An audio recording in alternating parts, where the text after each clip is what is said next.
എന്ന പരിപാടിയിലേക്ക് സ്വാഗതം. പ്രമേഹം അറിയേണ്ടതല്ല. ഇന്ന് നമ്മളോടൊപ്പം ഈ വിഷയത്തെക്കുറിച്ച് ചർച്ച ചെയ്യാൻ എത്തിയിരിക്കുന്നത് തിരുവനന്തപുരത്തെ ഡോക്ടർ റഷീദ് ഡയബറ്റിക് സ്പെഷ്യാലിറ്റി സെൻ്ററിലെ ഡോക്ടർ സബീർ എ റഷീദ്. ഡോക്ടർക്ക് സ്വാഗതം. എന്താണ് ഡോക്ടർ ഡയബറ്റിസ്? സിമ്പിളായിട്ട് പറയുവാണെങ്കിൽ കോമൺ മാനിന് മനസ്സിലാവാൻ എന്താണ് ഡയബറ്റിസ്?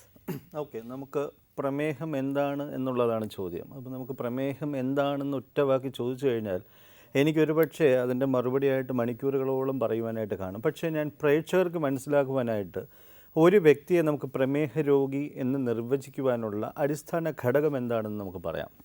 പ്രമേഹത്തിൻ്റെ പെത്തോളജിലോട്ടൊന്നും ഞാൻ പോകുന്നില്ല.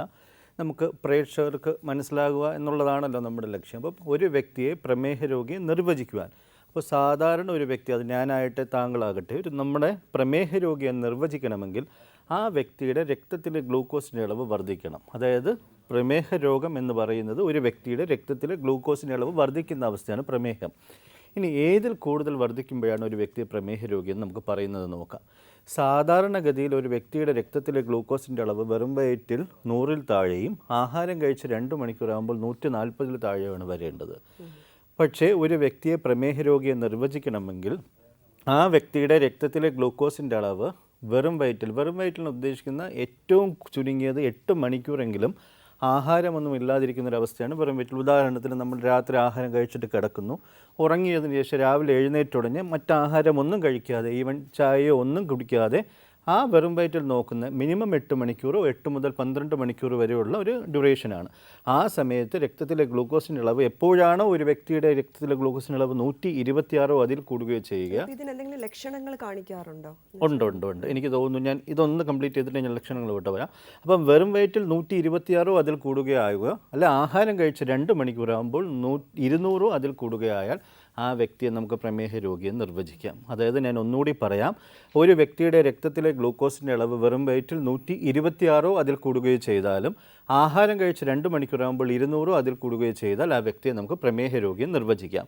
ഇതോടൊപ്പം മറ്റൊരു ക്രൈറ്റീരിയ ഉണ്ട്. ഒരു തേർഡ് ക്രൈറ്റീരിയ ആയിട്ട് നമുക്ക് പറയാൻ പറ്റുന്ന ഏതെങ്കിലും ഒരു സമയം, നമുക്ക് ഈ 2 മണിക്കൂറെന്ന് ഞാൻ ഇപ്പോൾ പറഞ്ഞല്ലോ, 2 മണിക്കൂറല്ല, ഏതെങ്കിലും റാൻഡമായിട്ട് നോക്കുന്നു, ഏതെങ്കിലും ഒരു സമയത്ത് രക്തത്തിലെ ഗ്ലൂക്കോസിൻ്റെ അളവ് നോക്കുമ്പോൾ അപ്പോൾ 200 അതിൽ കൂടുകയും അതോടൊപ്പം പ്രമേഹ രോഗത്തിൻ്റെ ലക്ഷണങ്ങൾ, ഞാൻ ലക്ഷണങ്ങളിലോട്ട് വിശദമായിട്ട് വരാം, സാധാരണഗതിയിൽ കണ്ടുവരുന്ന ലക്ഷണങ്ങളായിട്ടുള്ള അമിതദാഹം, അമിതമായിട്ടുള്ള യൂറിൻ പോവുക, അമിതമായിട്ടുള്ള വിശപ്പ്, ഇത്തരം ലക്ഷണങ്ങളുള്ള ഒരു വ്യക്തിക്ക് ഏതെങ്കിലും ഒരു സമയത്ത് നമുക്ക് രക്തത്തിലെ ഗ്ലൂക്കോസിനുള്ള 200 കൂടിയാൽ ആ വ്യക്തിയെ നമുക്ക് പ്രമേഹ രോഗിയെ നിർവചിക്കാം. ഇതോടൊപ്പം ഒരൊറ്റ പോയിൻറ്റും കൂടി കംപ്ലീറ്റ് ചെയ്ത് കഴിഞ്ഞാൽ അതിൻ്റെ ഉത്തരം കംപ്ലീറ്റ് ആവും. അതായത് HbA1c എന്നൊരു പരിശോധനയുണ്ട്. നമ്മൾ പൊതുവായിട്ട് പറയുന്ന ഒരു പരിശോധനയാണ്. HbA1c എന്ന് പറയുന്നത് കഴിഞ്ഞ 3 മാസത്തെ രക്തത്തിലെ ഗ്ലൂക്കോസിൻ്റെ ആവറേജാണ്, ശരാശരി തോതാണ്. ആ HbA1c പരിശോധന 6.5 അതിൽ കൂടിയാലും നമുക്ക് ആ വ്യക്തിയെ പ്രമേഹ രോഗിയെ നിർവചിക്കാം. അതായത് 4 ക്രൈറ്റീരിയ ആണ് വരുന്നത്. വെറും വയറ്റിൽ 126 അതിൽ കൂടുകയോ, ആഹാരം കഴിച്ച് 2 മണിക്കൂറാകുമ്പോൾ 200 അതിൽ കൂടുകയോ ചെയ്താൽ, എപ്പോഴെങ്കിലും നോക്കുമ്പോൾ 200 അതിൽ കൂടുകയോ ചെയ്യുക, പ്ലസ് പക്ഷേ കൂടെ നമുക്ക് പ്രമേഹ രോഗത്തിൻ്റെ ലക്ഷണങ്ങളുള്ള ഒരു വ്യക്തിയായിരിക്കണം. 4ാമത്തെ ക്രൈറ്റീരിയ എന്ന് പറയുന്ന HbA1c എന്ന് പറയുന്ന കഴിഞ്ഞ 3 മാസത്തെ രക്തത്തിലെ ഗ്ലൂക്കോസിൻ്റെ ആവറേജ്, അതായത് ശരാശരി തോത് 6.5 അതിൽ കൂടിയാൽ നമുക്ക് ആ വ്യക്തിയെ പ്രമേഹ രോഗിയെ നിർവചിക്കാം. പ്രായഭേദമന്യേ കാണുന്ന ഒരു ഡിസീസായിട്ട് മാറിയിരിക്കുകയാണ് ഡയബറ്റിസ്. അപ്പോൾ ഈ ലക്ഷണങ്ങൾ എപ്പോഴാണ് കാണിച്ച് നമുക്കത് ശ്രദ്ധിക്കേണ്ട കാര്യം എപ്പോഴായിരിക്കും ലക്ഷണങ്ങൾ? ഓക്കെ, എനിക്ക് തോന്നുന്നു ഒരുപക്ഷെ നല്ലൊരു ചോദ്യമാണ്. പ്രമേഹ രോഗത്തിൻ്റെ ലക്ഷണങ്ങൾ നമുക്ക് ഇപ്പോൾ ഉദാഹരണത്തിന് ഞാനൊരു ഉദാഹരണം പറയുകയാണ്. നമുക്ക് സാധാരണ ഒരു ന്യൂമോണിയ എന്നൊരു രോഗമെടുക്കാം, അല്ലെങ്കിൽ ഒരു ജോണ്ടിസ് എന്ന് പറയുന്ന രോഗമെടുക്കാം.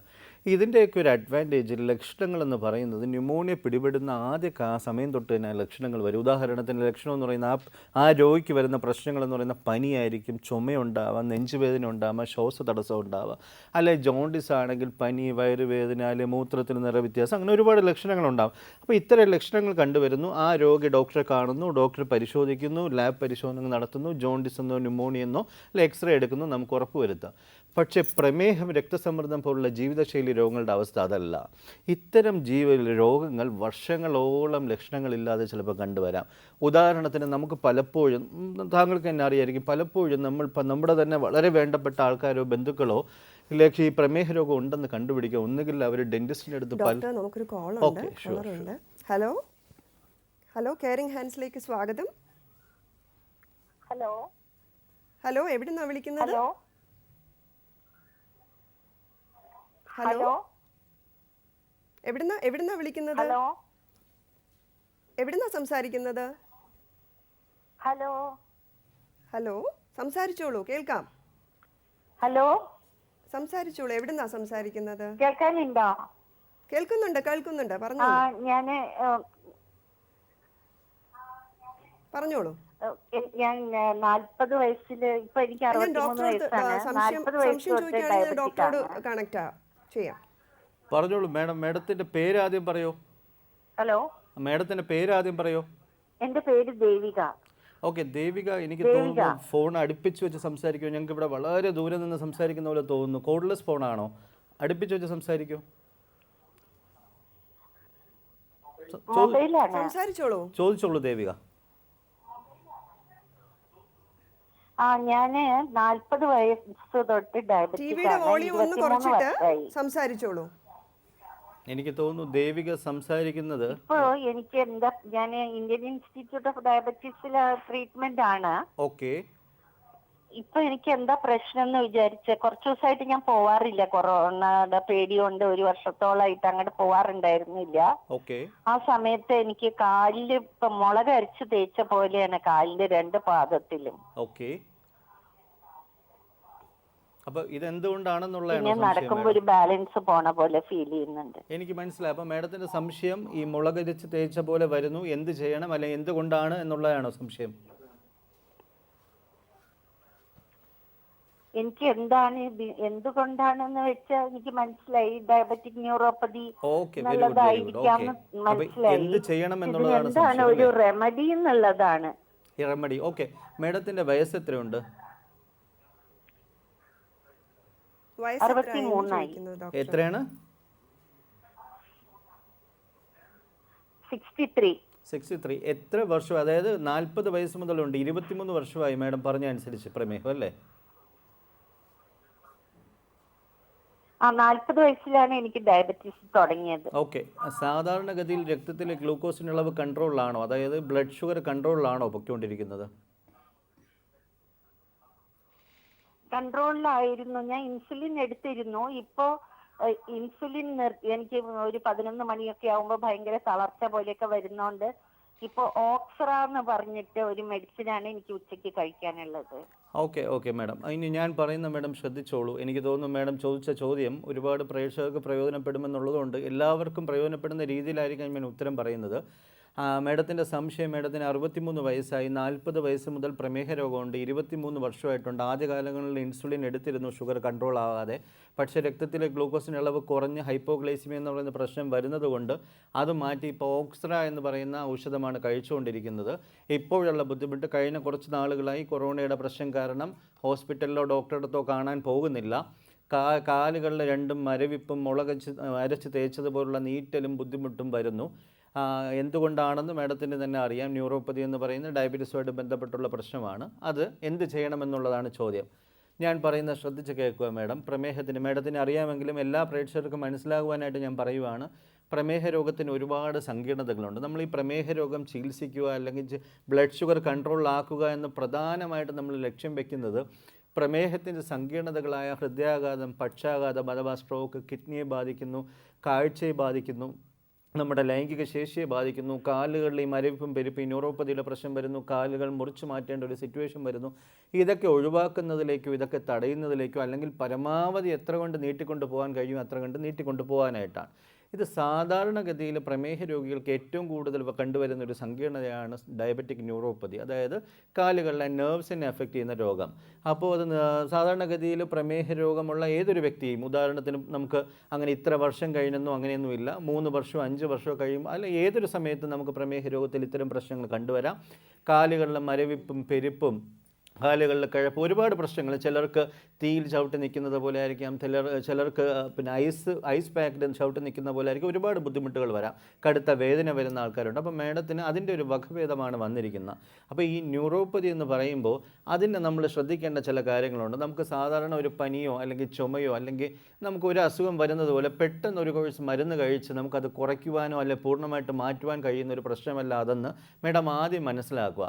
അപ്പോൾ ഈ ന്യൂറോപ്പതി കാരണമുള്ള ബുദ്ധിമുട്ട് വരുമ്പോൾ ആദ്യം ശ്രദ്ധിക്കേണ്ട കാര്യം ബ്ലഡ് ഷുഗർ 100% കൺട്രോളിലായിരിക്കണം എന്നുള്ളതാണ്. അപ്പോൾ ഞാൻ മനസ്സിലാക്കുന്നത് മാഡം പറയുന്ന അനുസരിച്ച് രക്തത്തിലെ ഗ്ലൂക്കോസിൻ്റെ അളവ് കൺട്രോളിലാണ് എന്നാണ് ഞാൻ മനസ്സിലാക്കുന്നത്. ഇനി അഥവാ കൺട്രോൾ അല്ലെങ്കിൽ നമ്മൾ 100% കൺട്രോൾ ആക്കുകയും വേണം. രണ്ടാമത്തെ കാര്യം, ഇതിൽ ചികിത്സ ഇപ്പോൾ ഓക്സ്ര എന്ന മരുന്ന് നമ്മൾ SGLT2 ഇൻഹിബിറ്റേഴ്സ് എന്ന വിഭാഗത്തിൽപ്പെടുന്ന ഔഷധമാണ്. അത് വളരെ നല്ല ഔഷധമാണ്. പക്ഷേ എന്നാൽ പോലും നമുക്ക് ന്യൂറോപ്പതി എന്ന് പറയുന്ന രോഗമുള്ളപ്പോൾ ഇൻസുലിൻ പോലുള്ള ഔഷധങ്ങൾക്ക് കുറച്ചുകൂടി ആധികാരികമായിട്ട് അതിനെ കൺട്രോൾ ചെയ്യാനുള്ള ശക്തിയുണ്ടെന്ന് നമുക്ക് പഠനങ്ങളുണ്ട്. അപ്പോൾ ഇൻസുലിൻ പല രൂപത്തിലുണ്ട്. അപ്പോൾ മാഡം ആദ്യം എടുത്ത ഇൻസുലിൻ രക്തത്തിലെ ഗ്ലൂക്കോസിൻ്റെ അളവ് പെട്ടെന്ന് കുറയ്ക്കുന്ന ഇൻസുലിൻ ആണെങ്കിൽ അത് വളരെ പതുക്കെ കുറയ്ക്കുന്ന 24 മണിക്കൂർ ആക്ഷനുള്ള ഇൻസുലിനൊക്കെ ഇപ്പോൾ ഒരുപാട് വിപണിയിലുണ്ട്. അപ്പോൾ ഡോക്ടറുമായിട്ട് സംസാരിച്ചിട്ട് അത്തരം കാര്യങ്ങൾ ചെയ്യാം. മൂന്നാമത്തെ കാര്യം, നമുക്ക് വ്യായാമം, ആഹാരം ക്രമീകരിക്കണം, ഡെഫിനറ്റ്ലി വേണം, വ്യായാമം വേണം, ദിവസേനയുള്ള നടത്തം അത് മാഡം ചെയ്യുന്നുണ്ടെന്ന് തന്നെയാണ് മനസ്സിലാക്കുന്നത്. അഥവാ അത് ചെയ്യുന്നില്ലെങ്കിൽ കൊറോണ പേടിച്ച് നമുക്ക് ഈ ഔട്ട്സൈഡ് ഒന്നും പോകുന്നില്ലെങ്കിൽ വീട്ടിന് ചുറ്റുമോ വീട്ടിൻ്റെ മുകളിലോ ടെറസിലോ നിർബന്ധമായിട്ടും അത് ചെയ്യുക. നാലാമത്തെ കാര്യം എന്ന് പറയുന്നത്, മാഡം പറഞ്ഞു കൊറോണ കാരണം ഡോക്ടറായിട്ട് കാണുന്നില്ല, അത് ഒരു കാരണവശാലും നമ്മൾ എൻ്റർടൈൻ ചെയ്യുന്നൊരു കാര്യമല്ല.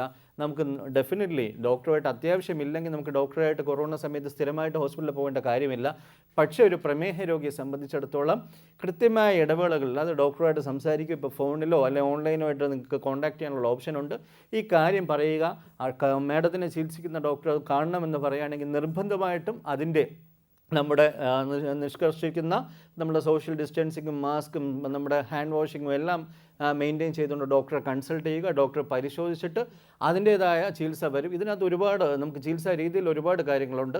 ഞാൻ ഔഷധങ്ങളിലോട്ടൊന്നും കടക്കുന്നില്ല. നമുക്ക് ചിലപ്പോൾ വൈറ്റമിൻസിൻ്റെ കുറവൊന്നും നമുക്ക് വൈറ്റമിൻ സപ്ലിമെൻറ്റ് ചെയ്യാനായിട്ട് വരാം.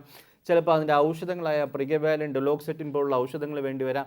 ചിലപ്പോൾ അതിന് വേദന സംഹാരികൾ വേണ്ടി വരാം. ചിലപ്പോൾ ടോപ്പിക്കൽ ആപ്ലിക്കേഷൻ വഴി ചെയ്യാൻ പറ്റുന്ന കാര്യങ്ങൾ ചെയ്യേണ്ടി വരാം. അതെല്ലാം ചെയ്യേണ്ടത് മാഡത്തിനെ ചികിത്സിക്കുന്ന ഡോക്ടറെ കണ്ട് ഡോക്ടർ പരിശോധിച്ചിട്ട് ഏത് രീതിയിലുള്ള ന്യൂറോപ്പതിയാണ്, ഏത് ഭാഗത്താണ് കൂടുതൽ പ്രശ്നങ്ങൾ ഉണ്ടായിരിക്കുന്നതൊക്കെ പരിശോധിച്ചിട്ട് എത്രത്തോളം സിവിയറിറ്റി ഉണ്ടെന്ന് മനസ്സിലാക്കി അതനുസരിച്ചുള്ള ഔഷധമാണ് വേണ്ടത്. ഞാൻ ഫോണിൽ കൂടി അല്ലെങ്കിൽ TV പ്രോഗ്രാമിൽ കൂടി ഒരു ഔഷധം പറഞ്ഞു തരുന്ന ഒരിക്കലും പ്രായോഗികമല്ല. അങ്ങനെ ചെയ്യാനും പാടില്ല, അങ്ങനെ ചെയ്യുകയും ചെയ്യരുത്. അപ്പം മാഡം ചെയ്യേണ്ടത് ബ്ലഡ് ഷുഗർ കൺട്രോളാണെന്ന് നോക്കുക. കഴിയുമെങ്കിൽ ഇൻസുലിൻ തുടങ്ങാൻ ശ്രമിക്കുക. വ്യായാമം നിർബന്ധമായിട്ടും സ്റ്റാർട്ട് ചെയ്യുക. ഇല്ല എന്നുണ്ടെങ്കിൽ ഡോക്ടറെ കൺസൾട്ട് ചെയ്യുക. ഔഷധങ്ങൾ ക്രമീകരിച്ച്, ഇതിനുള്ള ഔഷധങ്ങൾ ഒരുപാടുണ്ട് മാഡം. പക്ഷേ മാഡം മനസ്സിലാക്കേണ്ടത് ഔഷധങ്ങൾ തുടങ്ങിയാൽ ഒരാഴ്ചയോ 2 ആഴ്ചയോ കൊണ്ട് ഈ പ്രശ്നമെല്ലാം പൂർണ്ണമായിട്ട് മാറും എന്നുള്ളൊരു ധാരണ നമുക്ക് വന്നു പോകരുത്. ചിലപ്പോൾ ആഴ്ചകളോ ചിലപ്പോൾ മാസങ്ങളോ വേണ്ടി വരാം. എന്തായാലും മനസ്സിലാക്കുക, ഇതിന് ചികിത്സ വളരെ കൃത്യതയോടുള്ള ചികിത്സയുണ്ട്. മാഡത്തിൻ്റെ ഡോക്ടറെ കൺസൾട്ട് ചെയ്ത് അതനുസരിച്ചുള്ള ചികിത്സ എടുക്കുവാൻ ശ്രമിക്കുക. Okay madam, thank you. Thanks for calling. സ്ക്രീനിൽ കാണുന്ന നമ്പറിലോട്ട് സംശയങ്ങളുണ്ടെങ്കിൽ ഡോക്ടറോട് വിളിച്ച് സംസാരിക്കാം. ഒരു വാട്സാപ്പ് നമ്പറും കൂടി ഞങ്ങൾക്കുണ്ട് മെസ്സേജസ് അയക്കാനായിട്ട്, 8086011443. ഒരു കോളും കൂടെ ഉണ്ട് ഡോക്ടർ. ഓക്കെ, ഇല്ല, അത് കട്ടായിപ്പോയി. Okay, fine. എനിക്ക് തോന്നുന്നു നമ്മൾ ലക്ഷണങ്ങളാണ് പറഞ്ഞുകൊണ്ടിരുന്നത്. അപ്പോൾ അതോടനുബന്ധിച്ചാണ് നമ്മുടെ ഈ ന്യൂറോപ്പതി, ഇപ്പോൾ മാഡം ചോദിച്ച ന്യൂറോപ്പതി എന്ന് പറയുന്നത് പ്രമേഹത്തിൻ്റെ ലക്ഷണമായിട്ട് നമുക്ക് കണക്കാക്കാൻ കഴിയില്ല. പ്രമേഹത്തിൻ്റെ ഒരു സങ്കീർണതയാണ്. പക്ഷേ കൈകാലിലും മരവിപ്പും പെരുപ്പും ഒക്കെ പ്രമേഹ രോഗികൾ സാധാരണ വരുന്ന ഒരു ലക്ഷണമായിട്ട് കണക്കാക്കാം. അപ്പോൾ ഞാൻ ലക്ഷണം പറഞ്ഞു വന്നത് നേരത്തെ ഒരു ഉദാഹരണ സഹിതമാണ് ന്യൂമോണിയ അല്ലെങ്കിൽ ജോണ്ടിസ്. പക്ഷേ പ്രമേഹ രോഗം നമുക്കറിയാം, നമുക്ക് പ്രമേഹ രോഗം ഉണ്ടെന്ന് പല വ്യക്തികളും അറിയുന്ന. അവരൊന്നുകിൽ ഡെൻറ്റിസ്റ്റിൻ്റെ അടുത്ത് പോയി പല്ലെടുക്കാൻ പോകുമ്പം ഡെൻറ്റിസ്റ്റ് പറയും ഷുഗറും ഇതുമൊക്കെ നോക്കും. അപ്പോഴായിരിക്കും അവർ ഞെട്ടുന്നത് അവർക്ക് ഷുഗർ ഉണ്ട്. അല്ലെങ്കിൽ മറ്റേതെങ്കിലും അസുഖം, പനിയായിട്ട് ഹോസ്പിറ്റലിൽ പോകുന്നു, നോക്കുന്നു. അല്ലെങ്കിൽ ചെറിയൊരു കാലിൽ മുറിവ് ആക്സിഡൻ്റ് ആയിട്ട് ഹോസ്പിറ്റലിൽ പോകുന്നു, അപ്പോൾ ഡോക്ടർ ഷുഗർ നോക്കുന്നു, അപ്പോഴായിരിക്കും ഷുഗർ കാണുന്നത്. അപ്പോൾ നമ്മൾ മനസ്സിലാക്കേണ്ടത് പ്രമേഹ രോഗത്തിന് ലക്ഷണങ്ങളുണ്ട്, ഡെഫിനറ്റ്ലി ലക്ഷണങ്ങളുണ്ട്. പക്ഷേ ആ ലക്ഷണങ്ങളെന്ന് പറയുന്ന പലപ്പോഴും വരുമ്പോൾ ചിലർക്ക് ആഴ്ചകളോ മാസങ്ങളോ ചിലർക്ക് വർഷങ്ങൾ തന്നെ വേണ്ടി വരാം. അതുകൊണ്ട് ഒരു വ്യക്തിയും, നമ്മൾ ഈ കാണുന്ന പ്രേക്ഷകർക്കോട് കൊടുക്കുന്ന ഒരു സിമ്പിൾ മെസ്സേജാണ്, ഒരു വ്യക്തിയും പ്രമേഹ രോഗത്തിൻ്റെ ലക്ഷണങ്ങൾക്ക് വേണ്ടി വെയിറ്റ് ചെയ്യാതെ, അല്ലെ ലക്ഷണങ്ങൾക്ക് വേണ്ടി കാത്തിരുന്ന് നമുക്ക് പരിശോധിക്കാതെ എല്ലാ വ്യക്തികളും. ഹലോ, കെയറിംഗ് ഹാൻഡ്സിലേക്ക് സ്വാഗതം. ആരാ സംസാരിക്കുന്നത്? ഹലോ, പറയൂ, എന്താ പേര്? പറഞ്ഞോളൂ, പേര് പറഞ്ഞോളൂ. പേര് പറഞ്ഞോളൂ. എവിടുന്നാ വിളിക്കുന്നത്? മാഡം കേൾക്കുന്നുണ്ടോ? ഞങ്ങൾ സംസാരിക്കുന്നത് കേൾക്കുന്നുണ്ടോ? കേൾക്കുന്നുണ്ടോ? ഹലോ, കോള് കട്ടായെന്ന് തോന്നുന്നു ഡോക്ടർ. ഓക്കെ അപ്പം നമ്മൾ പറഞ്ഞു വന്നത് ഒരു വ്യക്തി പ്രമേഹ രോഗത്തിൻ്റെ ലക്ഷണങ്ങൾക്ക് വേണ്ടി ഒരു കാരണവശാലും കാത്തിരിക്കരുത്. കാരണം പ്രമേഹ രോഗത്തിൻ്റെ ലക്ഷണങ്ങൾ ഞാനിപ്പോൾ പറഞ്ഞതുപോലെ ഇടയ്ക്ക് ടെസ്റ്റ് ചെയ്ത് നോക്കണം എന്നാണ് നിർബന്ധമായിട്ടും എല്ലാ വ്യക്തികളും. കാരണം ഈ പ്രമേഹ രോഗത്തിന് നമ്മളിപ്പോൾ കോവിഡ് എന്നൊരു അസുഖം ഞാൻ ഇപ്പം അതാണല്ലോ നമ്മുടെ പ്രശ്നം. ആ കോവിഡിൻ്റെ നമ്മൾ സ്ഥിരമായിട്ട് ടെസ്റ്റ് ചെയ്യുക പ്രായോഗികമല്ല. കാരണം ഒരു തവണ ടെസ്റ്റ് ചെയ്യുന്നത് തന്നെ ഒരുപാട് നമ്മൾ തയ്യാറെടുപ്പോടു കൂടിയാണ് ചെയ്യേണ്ടത്. പക്ഷേ പ്രമേഹ രോഗമെന്ന് പറയുന്നത് എല്ലാ സർക്കാർ ആശുപത്രികളിലും സൗജന്യമായിട്ട് ചെയ്യുന്ന ഒരു പരിശോധനയാണ് ബ്ലഡ് ഷുഗർ. അല്ലെങ്കിൽ സാധാരണ പ്രൈവറ്റ് ഹോസ്പിറ്റലിലോ ലാബുകളിലോ 10 രൂപയോ 20 രൂപയോ കൊടുത്തു കഴിഞ്ഞാൽ സെക്കൻഡുകൾക്കുള്ളിലോ മിനിറ്റുകൾക്കുള്ളിലോ കിട്ടാവുന്ന റിസൾട്ടാണ്. അല്ലെങ്കിൽ ഒരു ഗ്ലൂക്കോമീറ്റർ എന്നൊരു ഉപകരണമുണ്ട്. അതുവഴി സ്വയം നമുക്ക് സെക്കൻഡുകൾക്കുള്ളിൽ പരിശോധിക്കാൻ പറ്റുന്ന, എല്ലാ വ്യക്തികൾക്കും വീട്ടിൽ വാങ്ങിച്ചു വെച്ച് പരിശോധിക്കാൻ പറ്റുന്നൊരു കാര്യമാണ് നമുക്ക് ഈ പ്രമേഹ പരിശോധന. അതുകൊണ്ട് ഒരു വ്യക്തി ലക്ഷണങ്ങൾക്ക് വേണ്ടി വെയിറ്റ് ചെയ്യാതെ, ലക്ഷണങ്ങൾക്ക് വേണ്ടി കാത്തിരിക്കാതെ പ്രമേഹ രോഗത്തിൻ്റെ പരിശോധന കൃത്യമായ ഇടവേളകളിൽ ഇത്ര മാസത്തിലൊരിക്കൽ അങ്ങനെയൊന്നുമില്ല. എത്ര വയസ്സ് കഴിഞ്ഞ് ചെയ്യണം? അതിനും ഒരു ക്രൈറ്റീരിയ ഉണ്ട്. പണ്ട് കാലത്തൊക്കെ നമുക്ക് പറയാം പ്രമേഹം എന്ന് പറയുന്നത് ഒരു ഏജ് കഴിഞ്ഞിട്ട്, കാരണം നമ്മുടെ അച്ഛൻ അല്ല അപ്പൂപ്പം അങ്ങനെയുള്ളവർക്ക് മാത്രം. ഇപ്പം അങ്ങനെയല്ല വേണം. നമുക്ക് പലപ്പോഴും കണ്ടുവരുന്ന എൻ്റെ ഇപ്പോൾ ക്ലിനിക്കിൽ ഇപ്പോൾ ഇന്ന് രാവിലെ തന്നെ വന്ന് 28 വയസ്സുള്ള ഒരു വ്യക്തിയാണ് പ്രമേഹ രോഗിയായിട്ട് വരുന്നത്. അപ്പോൾ നമുക്കൊരു ഗ്ലോബലി പറഞ്ഞു കഴിഞ്ഞാൽ നമുക്ക് 35 വയസ്സ് അല്ലെങ്കിൽ 30 വയസ്സ് അങ്ങനെയൊക്കെ നമുക്ക് റെക്കമെൻഡേഷൻ പറയാം. പക്ഷേ നമ്മുടെ ഒരു ഇന്ത്യൻ സബ് കോണ്ടിനെൻ്റിൽ നമ്മുടെ രാജ്യത്ത് അല്ലെങ്കിൽ നമ്മുടെ സംസ്ഥാനത്ത് നമുക്ക് ഇന്ന വയസ്സ് കഴിഞ്ഞാൽ ടെസ്റ്റ് ചെയ്താൽ മതി എന്നുള്ള ഒരു ത്രൂ ഔട്ട് ഒരു യൂണിഫോം ഒരു ഇൻസ്ട്രക്ഷൻ നമുക്ക് കൊടുക്കുക പ്രായോഗികമല്ല. അപ്പോൾ അതുകൊണ്ട് ഏതൊരു വ്യക്തിയും അവർക്കിപ്പം പ്രമേഹ രോഗത്തിൻ്റെ റിസ്ക് ഫാക്ടേഴ്സ് കൂടുതലാണ്. ഇപ്പം വണ്ണം കൂടുതലുണ്ട്, വീട്ടിൽ ഇപ്പോൾ കുടുംബത്തിൽ ആർക്കെങ്കിലും. ഷുവർ. ഹലോ പറയൂ, എവിടുന്നാണ് വിളിക്കുന്നത്? ഹലോ ക്ലാരിറ്റി കുറവുണ്ടെന്ന് തോന്നുന്നു. കേൾക്കാമോ? പറയുന്ന കേൾക്കാമോ? ഹലോ മേഡം പറഞ്ഞോളൂ. മേഡം കേൾക്കാം. മേഡം ചോദിച്ചോളൂ.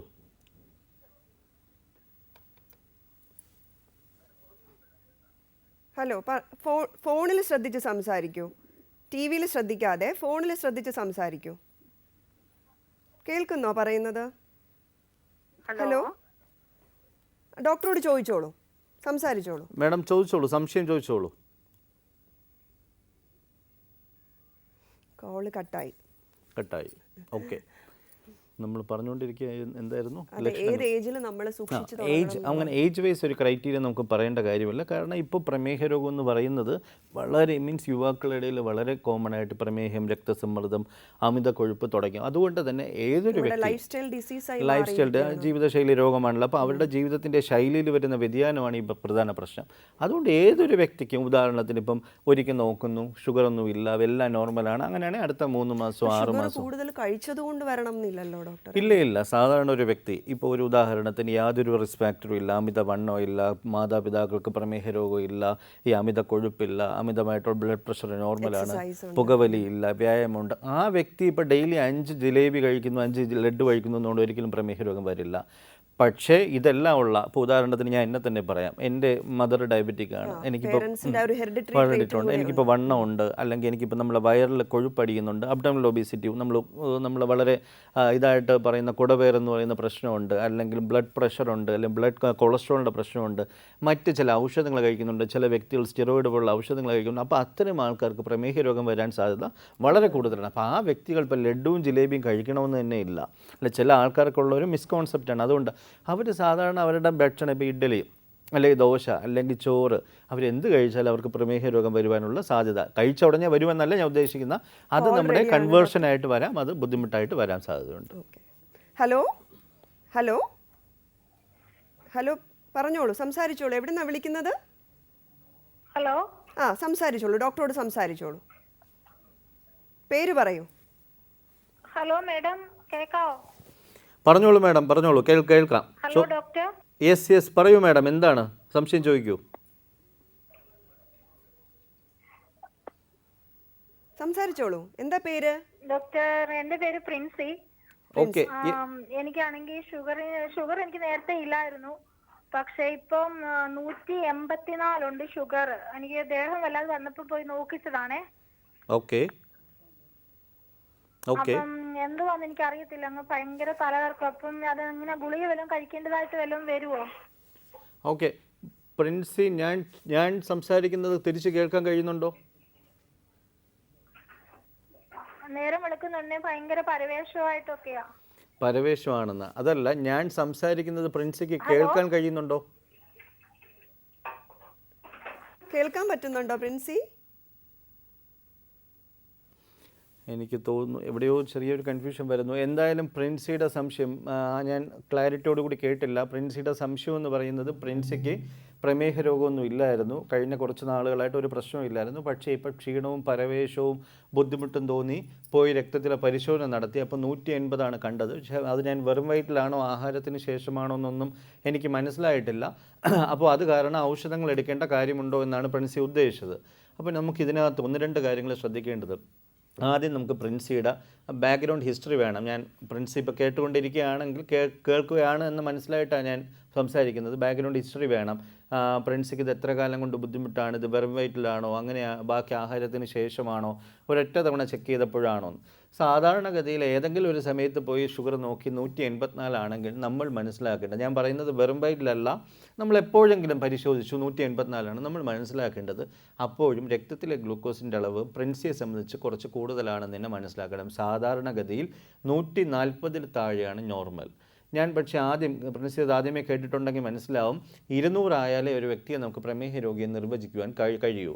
പക്ഷേ അപ്പോൾ നമുക്കൊരു ചോദ്യം വരുമ്പോൾ 140 മുതൽ 199 വരെ എന്താണെന്ന്. 140 മുതൽ 199 വരെയുള്ള ഈ ഗ്രൂപ്പിനെയാണ് നമ്മൾ പ്രീ ഡയബറ്റിസ് എന്ന് പറയുന്നത്. അതായത് ഇപ്പോൾ പ്രമേഹ രോഗി ആണോ എന്ന് ചോദിച്ചു കഴിഞ്ഞാൽ അല്ല, പക്ഷേ നാളെയോ മറ്റന്നാളോ 6 മാസമോ 1 വർഷമോ 5 വർഷത്തിന് ശേഷം പ്രമേഹ രോഗം അല്ലെങ്കിൽ രോഗിയായി തീരുവാനുള്ള ഏറ്റവും സാധ്യത കൂടിയ വ്യക്തികളാണ് ഈ ഗ്രൂപ്പിലുള്ളവർ. പ്രമേഹ പൂർവാവസ്ഥ എന്ന് നമ്മുടെ മലയാളത്തിൽ പറയും, നമ്മുടെ ഇതിൽ പറയും, അതായത് പ്രീ ഡയബറ്റിസ് എന്ന് പറയും.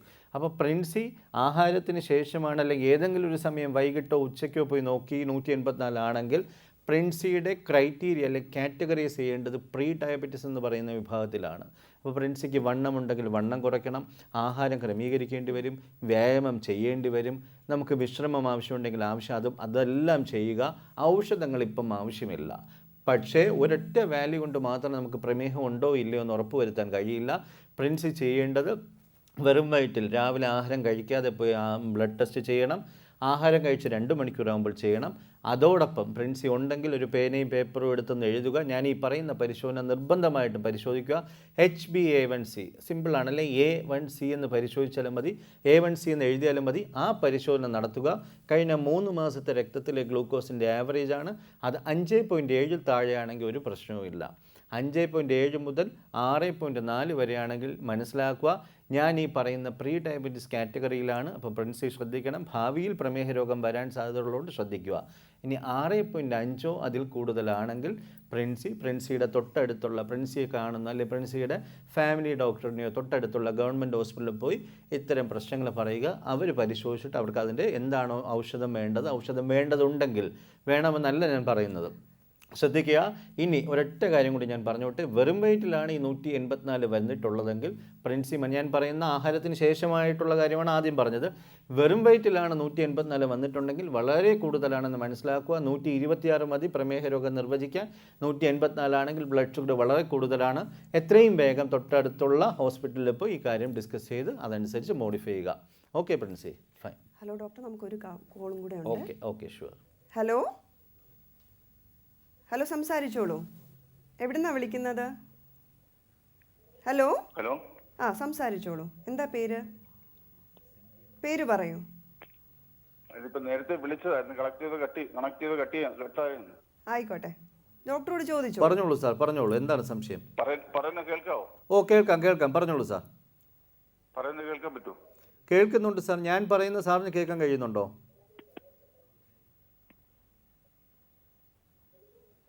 സാറിന് ഞാൻ പറയുന്ന കേൾക്കാൻ കഴിയുന്നുണ്ടോ? താങ്കളുടെ കോൾ ഹോൾഡ് ചെയ്തിരിക്കുന്നു. എനിക്ക് തോന്നുന്നു നമ്മൾ സംസാരിച്ച് തുടങ്ങുമ്പോൾ നമ്മുടെ പ്രേക്ഷകർ വെച്ചിട്ട് പോകുന്നുണ്ടോ എന്നുള്ളതാണ്. സാറിന് കേൾക്കാൻ കഴിയുന്നുണ്ടോ ഞാൻ സംസാരിക്കുന്നത്? നമുക്ക് ചർച്ചയിലേക്ക് തന്നെ Okay, പോവാം. call cut ആഹാരത്തിൽ ആയിപ്പോയി. എന്തൊക്കെയാണ് നമ്മൾ ശ്രദ്ധിക്കേണ്ടത് ഒരു Okay. പ്രമേഹ രോഗി? ഒരു പ്രമേഹ രോഗിയെ സംബന്ധിച്ചിടത്തോളം ഭക്ഷണ ക്രമീകരണം ചോദിച്ചു കഴിഞ്ഞാൽ എനിക്ക് തോന്നുന്നു ഏറ്റവും ചുരുങ്ങിയത് ഒരു 10 എപ്പിസോഡെങ്കിലും നമുക്കിവിടെ ചർച്ച ചെയ്യേണ്ടി വരും. ആഹാരം, ഭക്ഷണം ക്രമീകരിക്കുക. നമ്മളിപ്പോൾ ഭക്ഷണം സംസാരിച്ച് തുടങ്ങിയാൽ തന്നെ ഒരുപാട് കോളുകൾ വരും. ഡോക്ടറെ അത് കഴിക്കാവോ, ഡോക്ടറെ ഇത് കഴിക്കുമോ. ഞാനിപ്പോൾ അതിലോട്ടൊന്നും നമ്മൾ അതിലോട്ടൊന്നും കാരണം ഭക്ഷണ ക്രമീകരണം പ്രമേഹ രോഗത്തിൻ്റെ ഏറ്റവും അടിസ്ഥാനപരമായ ഒരു ഘടകമാണ്. പക്ഷേ അത് മാത്രമല്ല ഒരു പ്രമേഹ രോഗ ചികിത്സയുടെ കാതൽ. അപ്പോൾ ഞാൻ അതിൻ്റെ ഇൻഡെപ്തിൽ എനിക്ക് തോന്നുന്നു ഒരു എപ്പിസോഡ് ഡയബറ്റിസ് ആൻഡ് ഡയറ്റ് എന്നുള്ള രീതിയിൽ നമുക്ക് കഴിയുമെങ്കിൽ നമുക്കത് ചർച്ച ചെയ്യാം.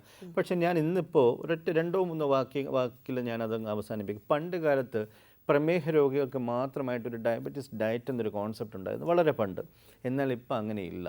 പണ്ടൊക്കെ ഞാൻ മെഡിക്കൽ കോളേജിൽ വർക്ക് ചെയ്തിരുന്ന കാലത്ത് നമ്മുടെ പേഷ്യൻസ്. ഡോക്ടർ, നമുക്കൊരു കോൾ ഉണ്ട്, അറ്റൻഡ് ചെയ്തിട്ട് നമുക്ക് ചർച്ച കണ്ടിന്യൂ ചെയ്യാം. ഓക്കെ. ഹലോ, കെയറിംഗ് ഹാൻഡ്സിലേക്ക് സ്വാഗതം.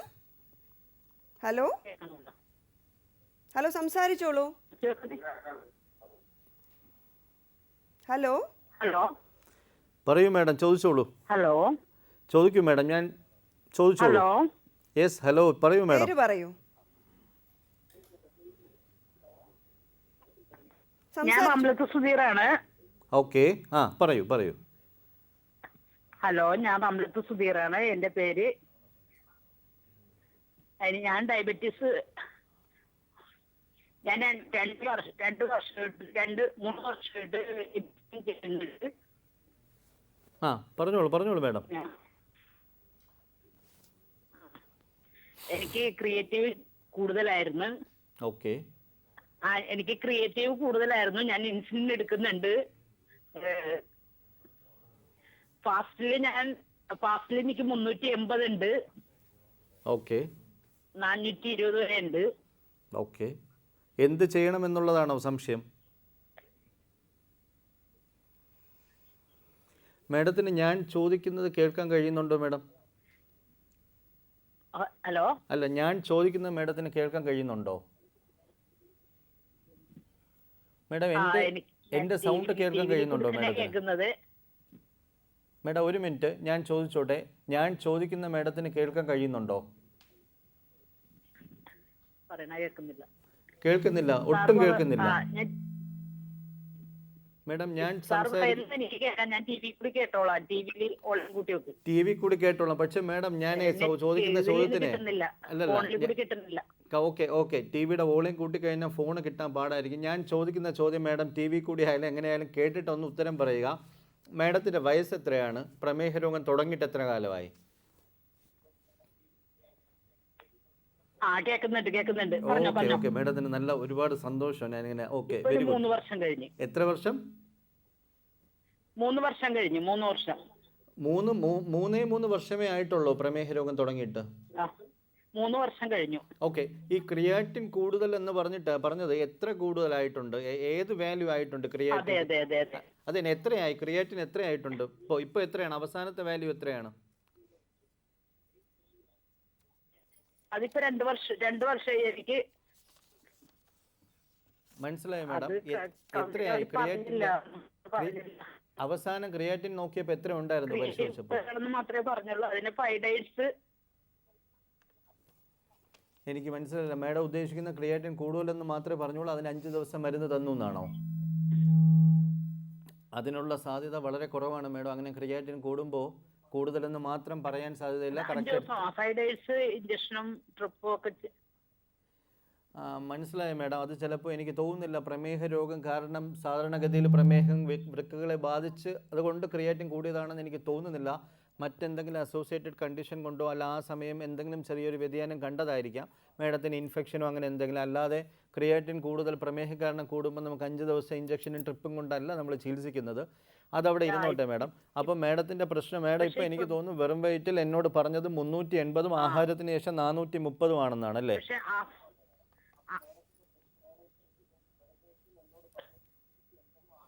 കേൾക്കുന്നുണ്ടോ മാഡം? അല്ലേ? ഓക്കെ. എന്തായാലും എനിക്ക് തോന്നുന്നു നമ്മുടെ ഓക്കെ. വീണ്ടും ഞാൻ ഇപ്പൊ എനിക്ക് ആ സൈഡ് വേദന വരുന്നുണ്ട്. സൈഡ് വേദന കൊണ്ടാണ് ഓക്കെ മാഡം, ഞാൻ പറയുന്നത് ശ്രദ്ധിച്ച് കേട്ടോളൂ. ഇനി ഇങ്ങോട്ട് സംസാരിക്കണമെന്നില്ല, ഞാൻ പറയുന്നത് ശ്രദ്ധിച്ച് കേട്ടോളൂ. മാഡത്തിന് കഴിഞ്ഞ 3 വർഷമായി ഞാൻ കേട്ടതിൽ കുറച്ച് ക്ലാരിറ്റി കുറവുണ്ട്. കേട്ടത് ശരിയാണെങ്കിൽ 3 വർഷം കൊണ്ട് ബ്ലഡ് ഷുഗറിൻ്റെ പ്രശ്നമുണ്ട്. ഇപ്പോൾ വെറും വയറ്റിൽ അവസാനം നോക്കിയപ്പോൾ 380, ആഹാരത്തിന് ശേഷം 420 കൂടുതലുണ്ട്. ഒരുപാട് ബുദ്ധിമുട്ടുണ്ട്. ക്രിയാറ്റിൻ കൂടുതലുള്ള വ്യക്തിയാണ്. അപ്പോൾ അതിന് ചികിത്സ എടുക്കുന്നു എന്നാണ് ഞാൻ മനസ്സിലാക്കുന്നത്.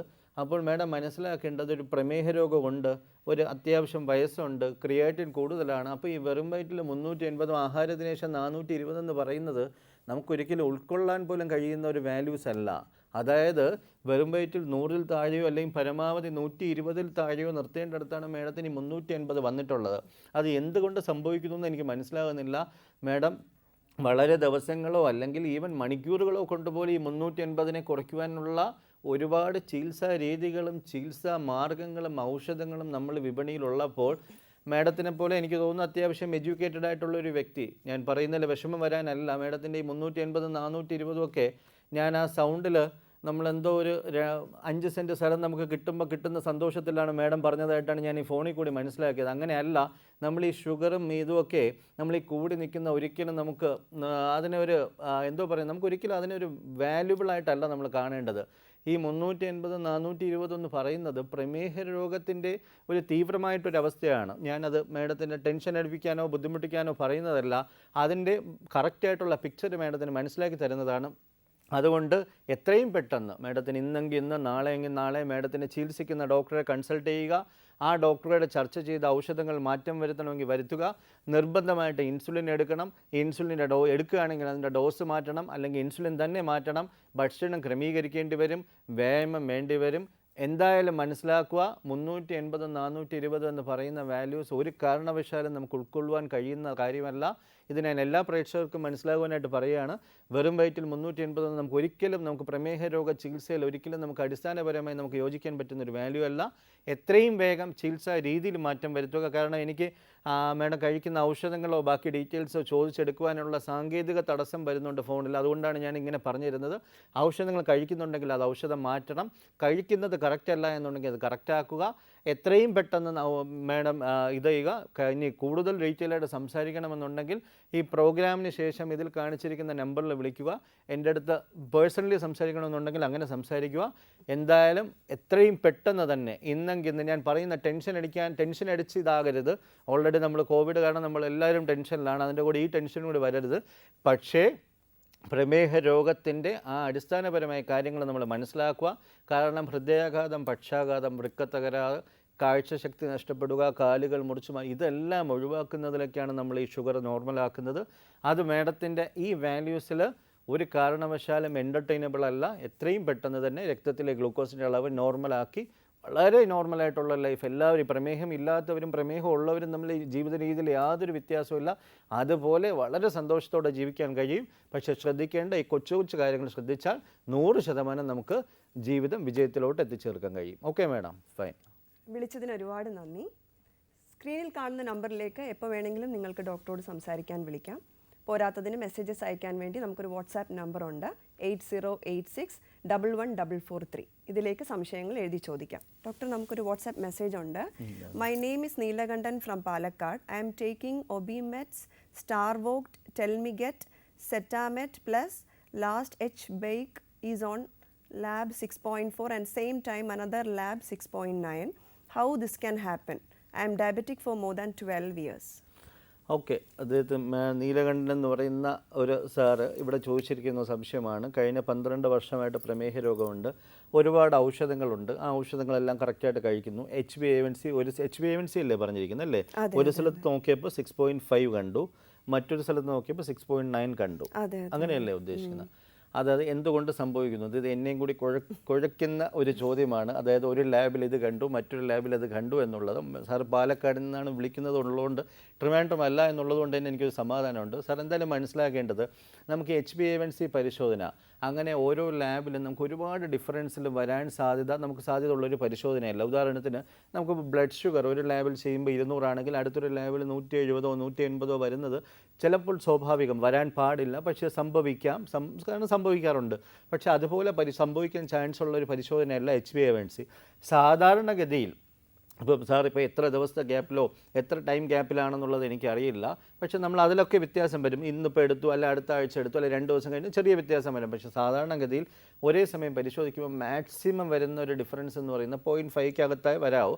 ഞാൻ മനസ്സിലാക്കുന്ന സാറിന് അതാണ് വന്നിട്ടുള്ളത്. അതുകൊണ്ട് തന്നെ അതൊരു പ്രശ്നമായിട്ടുള്ള കാര്യമല്ല. പക്ഷേ രണ്ടാമത്തെ ഒരു കാര്യം, HbA1c എന്ന പരിശോധന നമുക്ക് എല്ലാ ലാബിലും അല്ല എല്ലാ ഹോസ്പിറ്റലിലും പോയി പരിശോധിക്കാമെങ്കിലും അതിന് നമുക്ക് അക്സെപ്റ്റഡ് ആയിട്ടുള്ള ചില മെത്തേഡുണ്ട്. അതായത് HbA1c, ഞാൻ അതിൻ്റെ സയൻറ്റിഫിക് ടേംസിലോട്ടൊന്നും വരുന്നില്ല. അതിന് അക്സെപ്റ്റബിൾ ആയിട്ടുള്ള, ഉദാഹരണത്തിന് നമുക്ക് ട്രിവാൻഡ്രത്താണെങ്കിൽ അത് ആ രീതിയിൽ അത് കുറച്ച് നമ്മളെ ഇൻ്റർനാഷണൽ ഓർഗനൈസേഷൻ നിഷ്കർഷിച്ച രീതിയിൽ വേണം പരിശോധിക്കാൻ. അതിപ്പോൾ എല്ലാ ലാബുകളിലും വരണമെന്നില്ല. ഇപ്പോൾ ഉദാഹരണത്തിന് ട്രിവാൻഡ്രത്ത് അത്തരം പരിശോധന സംവിധാനങ്ങളുള്ള ചിലപ്പോൾ 20-25 സ്ഥലങ്ങളിലായിരിക്കാം. അപ്പോൾ അവിടെ പരിശോധിക്കുക, മറ്റാ രീതിയിൽ പരിശോധിക്കാത്ത സ്ഥലമാകുമ്പോൾ ചെറിയൊരു വ്യത്യാസം വരാം. പിന്നെ ഇത്തരം വ്യത്യാസം സാധാരണഗതിയിൽ നമ്മൾ ചെയ്യുന്ന മെത്തേഡ്സിലും അതിലുമൊക്കെ വരാം. പക്ഷേ സാർ ഈ പറയുന്ന HbA1cയിൽ ഈ 0.4ൻ്റെ ഒരു ഡിഫറൻസ് വലിയൊരു പ്രശ്നമായിട്ട് ഞാൻ കാണുന്നില്ല. എന്നാൽ പോലും മനസ്സിലാക്കേണ്ടത്, നമ്മൾ മനസ്സിലാക്കിയാലേ നമ്മുടെ ഒരു എക്സ്പീരിയൻസ്, നമ്മുടെ ഒരു ഇൻഫർമേഷൻ ഉണ്ടല്ലോ, നമ്മുടെ ഒരു ലാബിൽ ചെയ്യുമ്പോൾ, നമ്മുടെ ഇവിടെ പോയി ചെയ്യുമ്പോൾ നമുക്ക് അതനുസരിച്ച് എവിടെയാണോ നമുക്കൊരു വിശ്വാസമുള്ളത് അവിടെ ചെയ്യാൻ ശ്രമിക്കുക.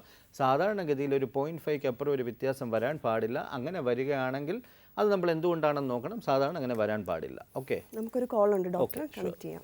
ഹലോ, സംസാരിച്ചോളൂ. ഹലോ ഹലോ ഹലോ പറഞ്ഞോളൂ. ഹലോ ഡോക്ടറെ. യെസ് സാർ, പറയൂ. ഹലോ ഡോക്ടറെ. പറഞ്ഞോളൂ സാർ, പറയൂ. ഹലോ, കേൾക്കാമോ? എനിക്ക് വ്യക്തമായി കേൾക്കാം. ഞാൻ പറയുന്ന കേൾക്കുന്നുണ്ടോ സാർ? ഡോക്ടറെ, എനിക്ക് 5 വർഷം കൊണ്ട് ടൈപ്പ് 2B ഇതുണ്ട്. കേൾക്കുന്നുണ്ട് സാറേ? Okay okay. ഷുഗർ ഉണ്ട്. എനിക്ക് 160-140 ഫാസ്റ്റിങ്ങിൽ ഇങ്ങനെ വന്നുകൊണ്ടിരുന്നതാണ്. ഓക്കെ. എൻ്റെ ഡോക്ടർ എനിക്ക് സോറിൽ 2, അതായത് ഗ്ലിംപ്രൈഡ് 2 എന്ന് പറഞ്ഞ മെഡിസിനും 10 സ്റ്റാറും കൂടെ ആയിരുന്നു തന്നുകൊണ്ടിരുന്നത്. ഓക്കെ, പറഞ്ഞോളൂ സാർ, പറഞ്ഞോളൂ, കേൾക്കാം. ഞാനൊരു പ്രവാസിയാണ്. ഞാൻ ഈ റീസെന്റ് വന്നിട്ട് 2 ദിവസമേ ആയിട്ടുള്ളൂ. ഓക്കെ. അപ്പൊ ഞാൻ ഈ 1 മാസം കൊണ്ട് എന്റെ ഇത് ചെക്ക് ചെയ്യുമ്പോഴേ ഫാസ്റ്റിങ്ങിൽ എനിക്ക് 100ൽ താഴെയാണ് ഉള്ളത്. ഇനി എനിക്ക് മെഡിസിൻ കഴിക്കാമോ കഴിക്കാതിരിക്കാമോ എന്നറിയാനെ കൊണ്ടാണ് ഞാൻ വിളിച്ചത്. ഓക്കെ, ഞാൻ ചോദിക്കുന്നത് സാറിന് കേൾക്കാൻ കഴിയുന്നുണ്ടോ ഞാൻ സംസാരിക്കുന്നത്?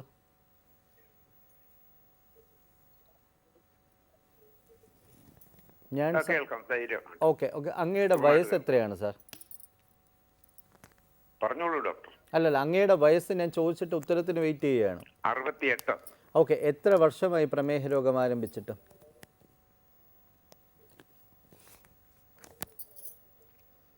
സാർ 5 വർഷമായി. ഓക്കെ സാർ, TV കൂടിയാണോ കേൾക്കുന്നത്? ഫോണിൽ കൂടി തന്നെ കേൾക്കുന്നുണ്ടോ? കേൾക്കുന്നുണ്ടോ സാർ? TV കൂടെ കേൾക്കാം. അല്ല, ഫോണിൽ കൂടി കേൾക്കുന്നില്ല. ഇപ്പൊ കേൾക്കാം. ഓക്കെ സാർ, ഫോണിൽ TV-യുടെ വോളിയം ശ്രദ്ധിച്ച് കുറച്ചിട്ട് ഫോണൊന്ന് ശ്രദ്ധിച്ചോളൂ. കാരണം ഞാൻ ചോദിച്ചിട്ട് കുറേ നേരം കഴിഞ്ഞിട്ടാണ് സാറിൻ്റെ ഉത്തരം വരുന്നത്, അതുകൊണ്ടാണ്. അപ്പോൾ അങ്ങയുടെ സംശയം ഇതാണ്. 68 വയസ്സുണ്ട്, 5 വർഷമായിട്ട് ബ്ലഡ് ഷുഗർ, പ്രമേഹ രോഗത്തിൻ്റെ ചികിത്സയിലാണ്. ഇപ്പോൾ ഗ്ലിമിപ്രൈഡ് എന്ന ഔഷധം കഴിക്കുന്നുണ്ട്, കൂടെ ടെൻലിഗ്ലിപ്റ്റിൻ, സാർ പറയുന്ന മനസ്സിലാണെങ്കിൽ ടെൻലിഗ്ലിപ്റ്റിൻ കഴിക്കുന്നുണ്ട്. ഇപ്പോൾ നോക്കും പ്രവാസിയാണ്, ഈ അടുത്താണ് വന്നത്. ഈ അടുത്തൊക്കെ നോക്കുമ്പോൾ രക്തത്തിലെ ഗ്ലൂക്കോസിൻ്റെ അളവ് 100ൽ താഴെ നിൽക്കുന്നു. എന്ത് ചെയ്യണം? ഔഷധങ്ങൾ നിർത്താവോ, തുടരണമോ, അല്ലെങ്കിൽ എന്ത് ചെയ്യണം? ഇതല്ലേ അങ്ങയുടെ സംശയം? അതെ ഡോക്ടർ. ഓക്കെ, അങ്ങ് സാർ ചോദിച്ച വളരെ റെലവൻ്റ് ആയിട്ടുള്ള ക്വസ്റ്റ്യനും പ്രേക്ഷകർക്ക് എല്ലാവർക്കും പ്രയോജനപ്പെടാൻ ചാൻസ് ഉള്ളതുകൊണ്ട് ഞാൻ 1 മിനിറ്റ് എടുത്ത് തന്നെ അതിൻ്റെ ഉത്തരം പറയാം.